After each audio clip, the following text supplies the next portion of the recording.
Hey, why not? Conor McGregor versus Eddie Alvarez. What do you see happening? Okay.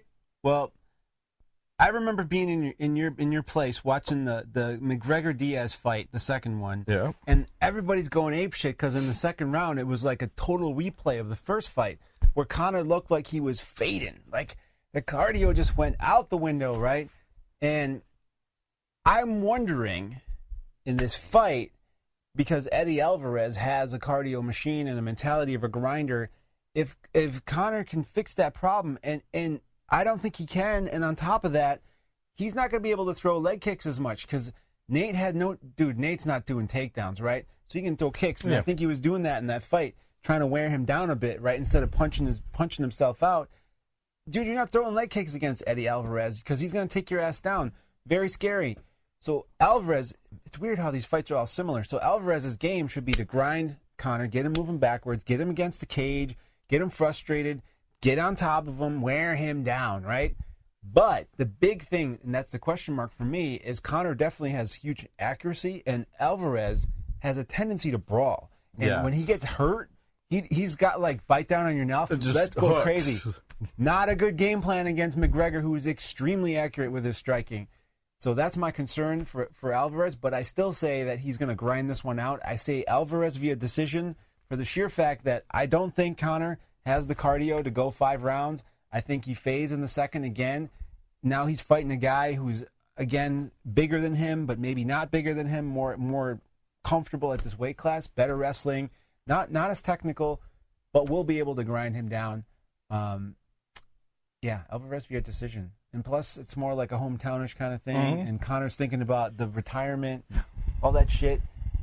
I think Alvarez all day. It's kind of a hometown, but it's kind of not, because when they had those press conferences in New York, Eddie was getting booed like it was going out of style. I think Conor was drawing more fans than Eddie is. And all the talk I hear from Eddie, I get this sense of overconfidence. Yeah. To the almost the same amount where you had Luke Rockhold versus Michael Bisping too. Oh no, he went there. Okay. I'm just serious. Like, he just so confident. He is not taking this fight serious in my mind, where he's like, I got nothing to worry. He's all laughs and giggles all the time against Conor, and it doesn't feel a real threat. Feels like Conor is just patting his record, just picking the people he wants to fight. Like, okay, that's a good way to see it. But you look at that last fight against Nate, and you talk about the leg kicks. Like, well, he came in with a game plan. He knows Nate doesn't check leg kicks. He never throws. Conor doesn't throw leg kicks. And after the fight, he's like, "Fuck leg kicks! I'm never throwing those again." You know. He was 500 pounds. If he was a pound, I tell ya.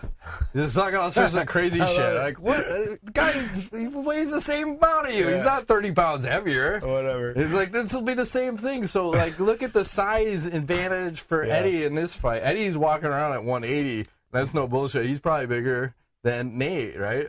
Yeah. So, strength-wise, he's got a problem. I'm thinking, though, he's going to do a better job with the cardio, because I don't think...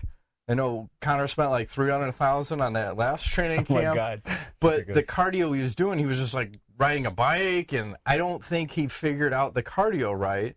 And $300,000? I'm thinking this camp they get the cardio down pat. Okay. Because when I look back at that fight, it's like, okay, Conor against Nate Diaz 2, he won round 1 and 2, and then he started fading, lost 3 and 4, but then he came back in the 5th. Like, he gained some cardio, and I think he's going to gain some confidence from realizing, like, the first time he just gave up against Nate. He just gave up his back. He's like, I'm tired. I give up my back. But the second time he rose up and said, fuck it.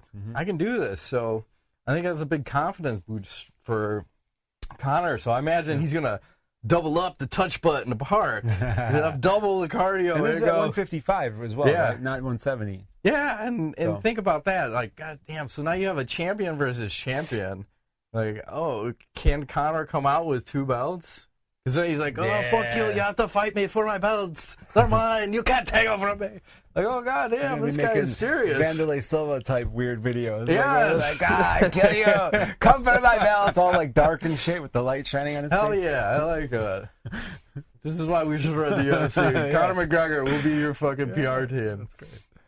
So, The other thing I'm worried about Alvarez, too, is he could come out with a stupid game plan like he did against Pettis, where all he wanted to do was just grind him down and just earn a boring victory to the point where even after he won, all the fans are booing him.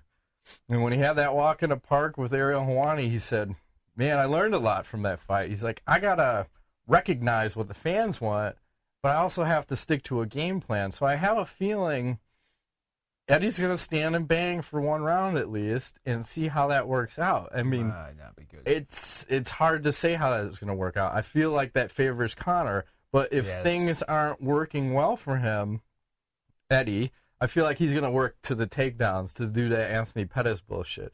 I don't want to see him do that because that, in my mind, that's not fighting. That's you wrestling somebody. A fight is like when Conor and Nate fought. That is a fight. Two guys go out there and throw down for 5 rounds. It's going one way or the other. Yeah. Either guy could win. Right. And that's what I'm hoping to see here. I hope Eddie just... I think he's going to say, fuck a game plan and just going to try to stand and bang it out. And I feel Conor is going to clock him and send him to the Shadow Realm about round 2. The what realm? Shadow Realm. Okay. I like that. Okay. I'm with you. Is that like a Mortal Kombat reference? Something. Okay. Let's see it. Magic 8 Ball. Realm of Shadows. It's taking Conor McGregor. All right. Moving right along. Tyron Woodley versus Stephen Wonderboy Thompson. Yes. What's going to happen here? Well, Mr. Matt, I will have to say similar things about this fight. I like Woodley's power. I like his explosiveness.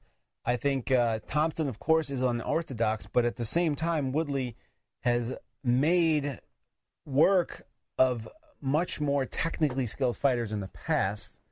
I feel like his opportunity here is to be explosive, just like your Romero. Get in Thompson's grill. Don't stay on the outside where Thompson has ability to do that weird shit that he does, the karate or whatever the hell he's fucking ninja shit he pulls.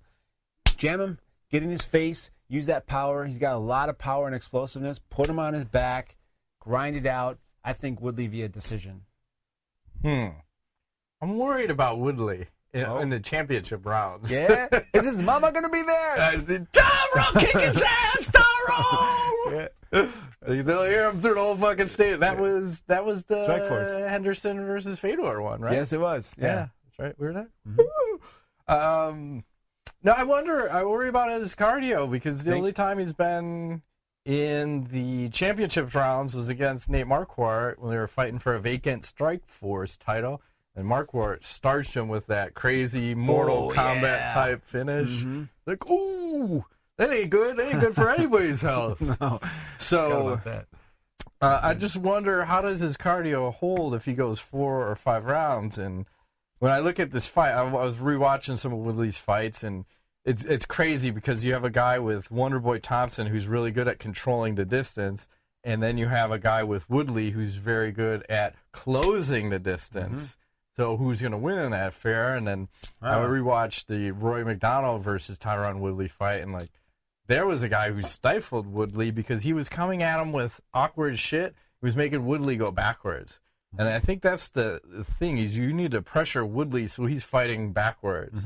Against Lawler, he was coming forward. And that's when he seems to do well. Or take him down. I think that was something that Rory did to him, too, where you don't see Woodley getting taken down. I don't think Wonderboy is going to be shooting a takedown on Woodley. But, fuck, would that be interesting to see. And, looking at Woodley, I know he was training at Rufus Sport with Duke Rufus, and he brought in Sage Northcutt to kind of help him with the karate. With his hair or something? Work on his beard game or something. Okay. Hey, thank you, Mr. Woodley. He said he's calling him Mr. Woodley all the time. Wow. He's like, this is kind of weird. The guy's 20, but he calls me Mr. Woodley.